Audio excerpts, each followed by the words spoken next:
안녕하세요. 구약스터디입니다. 오늘 영상도 지난 영상에 이어서 사사기 4장 5장입니다. 사사기 5장에는 야훼를 칭송하기 바로 전에 야훼를 돕지 않았던 메로스 주민들을 저주하라는 야훼의 사자의 말씀이 기록되어 있습니다. 여호와의 사자의 말씀에 메로스를 저주하라. 너희가 거듭거듭 그 거민을 저주할 것은 그들이 와서 여호와를 돕지 아니하며 여호와를 도와 용사를 치지 아니함이니라. 메로스라는 마을은 기손강 전투 후에 가나안 군대의 퇴각로에 위치했던 마을로 추정되는데, 메로스의 주민들이 이스라엘 사람인지 아니면 이스라엘과 동맹 관계에 있는 사람들인지는 알 수 없습니다. 그렇지만 그들이 이스라엘을 도울 의무가 있었다는 것만은 분명합니다. 메로스 주민들을 저주하라는 이유는 그들이 가나안 군대를 추격하는 이스라엘 군대를 도와서 적의 용사를 치지 않았기 때문입니다. 저자는 의도적으로 메로스를 저주하라는 단어와 야훼는 복을 받을 것이라는 단어를 대조하고 있다고 볼 수 있습니다. 흥미로운 것은 돕다라는 이 용어는 주로 하나님이 사람을 도울 때 사용되는 용어입니다. 사람이 하나님을 돕는다는 의미로 사용된 경우는 사사기 5장 23절이 유일합니다. 사사기 4장과 5장은 기손강 전투를 하나님께서 이적을 사용해서 적을 물리치시는 야훼의 전쟁으로 묘사합니다. 따라서 기손강 전투는 사람의 승리가 아니라 야훼 하나님의 승리임을 분명히 하고 있습니다. 그럼에도 불구하고 야훼를 돕지 않은 메로스를 저주하라는 것은 야훼의 전쟁은 야훼께서 싸우시고 승리하시는 전쟁이지만 사람의 참여와 도움을 필요로 하신다는 것입니다. 사사기 5장은 야훼의 전쟁에 적극적으로 참여한 지파와 참여하지 않은 지파를 분명하게 밝히고 참여하지 않은 지파를 비난합니다. 그리고 메로스에 대한 저주는 하나님 나라의 일에 적극적으로 참여해야 할 것을 경고하고 있습니다. 이 원칙은 오늘날 그리스도인들의 신앙생활 전반에 반영될 수 있습니다. 하나님 나라의 일에 적극적으로 참여하지 않는 사람은 하나님을 대적하는 것과 마찬가지라는 것입니다. 각자가 처한 환경 속에서 어떤 형태로든지 하나님 나라의 일에 적극적으로 참여하고 있는지 정직하게 평가해 보아야 할 것입니다.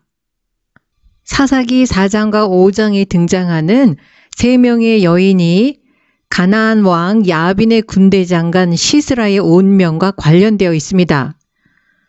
선지자 드보라는 시스라가 여인의 손에 죽을 것이라고 예언했고, 실제로 시스라를 죽인 여인은 야엘이었습니다. 그리고 사사기 5장 마지막에 이미 죽은 시스라를 애타게 기다리는 시스라의 어머니가 등장합니다. 기손강 전투에서 패배한 시스라는 걸어서 겐 사람 헤벨의 아내 야엘의 장막에 도착합니다. 헤벨은 겐족인데 겐족은 모세의 장인인 호밥의 자손들입니다. 겐 사람들은 모세 시대 이후로 이스라엘 사람들과 우호적인 관계를 유지해 오고 있었고, 가나안 땅에 들어와서는 유다 자손과 함께 살았습니다. 그런데 무슨 이유에서인지 헤벨은 자신의 근거지를 떠나서 북쪽의 게데스와 가까운 사아나님이라는 곳으로 이주했습니다. 그러니까 시스라는 하롯의 학고임 쪽으로 퇴각하는 자기의 군대와 정반대쪽으로 도망친 것입니다. 바락은 이쪽으로 퇴각하는 시스라의 군대를 쫓아갔는데, 자기가 추격하는 무리 속에 시스라가 없다는 것을 깨달았을 때는 이미 많은 시간이 지나버렸고, 결국 시스라를 죽이는 영광은 전혀 예측하지 못했던 여인에게 돌아갑니다.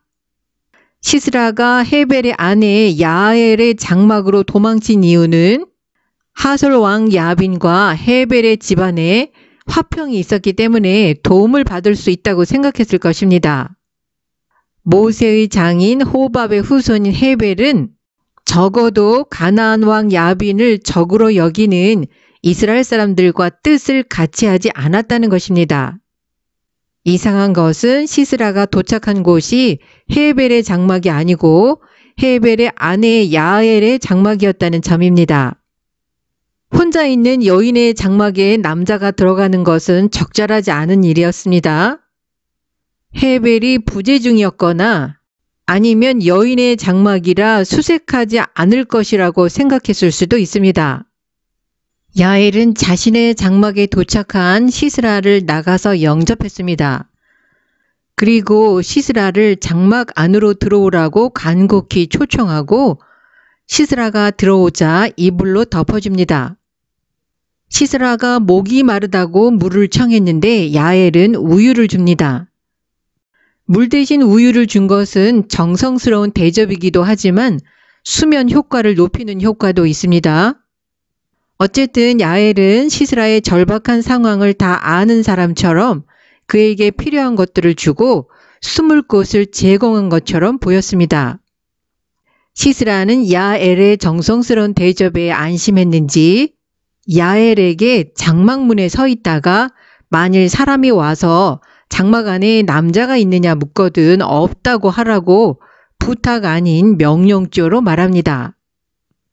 시스라는 야엘을 완전히 믿은 것 같고 도망치느라 탈진해서 깊이 잠들어 버립니다.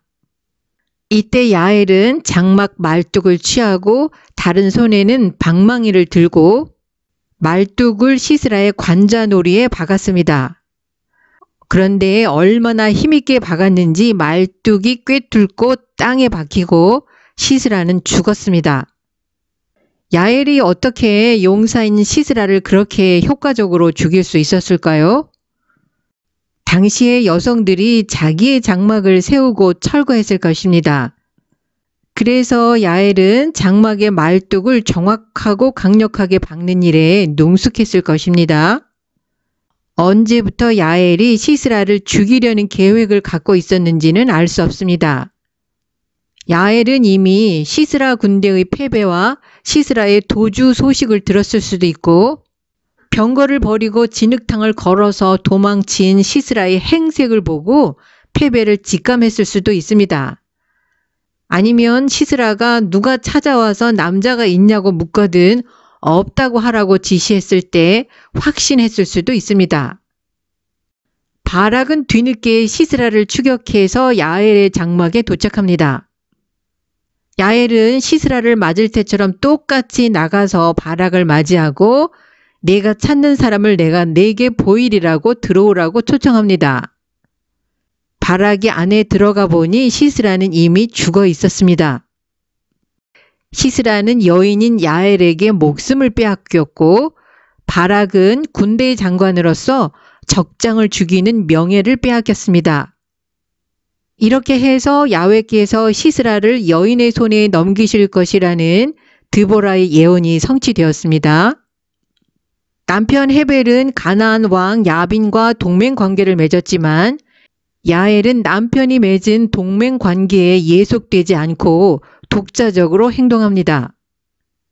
결과적으로 이스라엘의 적인 가나안 왕과 동맹 관계를 맺은 남편과 달리 야엘은 이스라엘의 편에 섰던 것입니다. 드보라는 대담한 행동으로 시스라를 죽임으로써 이스라엘에게 최종적인 승리를 확보해 준 것에 대하여 그리고 야엘이 야훼의 편에 선 것에 대하여 높이 칭송합니다. 겐 사람 헤벨의 아내 야엘은 다른 여인보다 복을 받을 것이니 장막에 거한 여인보다 더욱 복을 받을 것이로다. 야엘에게서 평범한 기술을 가진 평범한 사람들을 하나님이 어떻게 사용하시는지 놀라운 예를 봅니다. 사사기 어디에도 하나님이 직접 야엘의 행위를 승인하셨다고 말하지는 않지만 야훼의 선지자인 드보라가 이미 야훼께서 시스라를 여인의 손에 파실 것이라고 예언했고 그리고 하나님의 선지자인 드보라가 야엘의 행위를 높이 칭송했습니다. 사사기 4장 23절 24절은 시스라의 죽음과 함께 하나님이 가나안 왕 야빈을 이스라엘 자손 앞에 패하게 하셨고, 이스라엘 자손이 야빈을 점점 더 이겨서 마침내 가나안 왕 야빈을 진멸하였다고 기록하고 있습니다. 하나님은 시스라의 군대를 드보라가 지휘하는 이스라엘 군대의 손에 넘겨주셨고, 시스라는 여인에게 속아 암살당했습니다. 고대 문화권에서 전쟁은 주로 남성의 영역이었고 오늘까지도 그렇습니다. 전투 중에 대장이 자기의 군대를 버리고 도망치는 것은 수치스러운 일입니다. 더구나 도망치다 죽임을 당하는 것은 굴욕적인 일이었는데 여인에게 죽임을 당하는 것은 가장 수치스러운 일이었습니다. 이렇게 해서 하나님은 가나안 사람들에게 전쟁에서 패배는 물론 완전한 굴욕을 안겨주셨습니다. 그러나 성경은 야엘이 시스라를 죽인 이유에 대해서 침묵합니다. 야엘에게 이스라엘 편에 서게 된 영적 동기가 있었는지는 알 수 없습니다. 그렇지만 현실적인 면에서 볼 때는 시스라를 죽일 수밖에 없었던 충분한 이유가 있었습니다. 지금까지는 야엘이 살고 있는 지역이 가나안 사람들의 수중에 있었지만 이제부터는 이스라엘 사람들 수중으로 넘어가게 되었습니다. 결국 야엘은 살기 위해서 시스라를 죽였는데 야엘의 동기와 무관하게 하나님은 살기 위한 야엘의 행동을 사용하신 것입니다. 마지막으로 좀 더 어려운 질문이 남아 있습니다. 야엘은 평화롭게 자신의 집에 온 손님을 보호해야 하는 고대 근동의 환대의 의무를 어겼습니다. 특히 환대의 의무는 겐족과 같은 유목민 사회에서는 더 중요한 의무로 간주되었습니다. 그리고 속임수로 시스라를 죽였다고 비난하는 사람들도 있습니다. 오늘날의 시각에서 본다면 1급 살인죄에 해당한다는 것입니다. 야엘의 행동에 대해서 고려해야 하는 몇 가지 요소가 있습니다.